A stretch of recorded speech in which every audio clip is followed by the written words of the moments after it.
បាទសួស្តីមេមេថ្ងៃនេះគឺខ្ញុំចង់និយាយពីគុំលើតុទឹកបច្ចុប្បន្នគឺទឹកទៅតម្លៃវាថ្លៃមែនទែនមានថ្លៃ80 100 150អីចឹងចំពោះមុខមកទឹកអាចមានតម្លៃខ្ទង់100ប៉ុន្តែសម្រាប់ជាងដែកកតិកកតុកដូចខ្ញុំគិតថាប្រើត្រឹមបោះចិនបានហើយអានេះគឺគុំលើតុបោះចិនដែលមានទំហំមុខ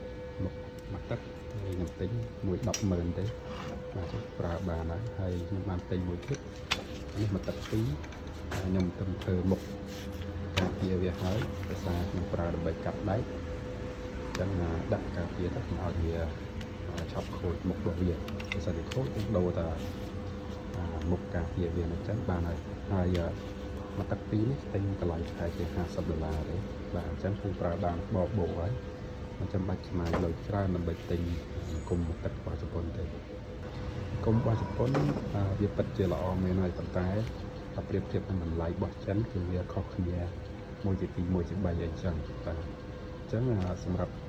ជាងដែកធម្មតាខ្ញុំគិតថាវាអាចប្រើគុំរបស់ចិនគឺគ្រប់គ្រាន់ហើយ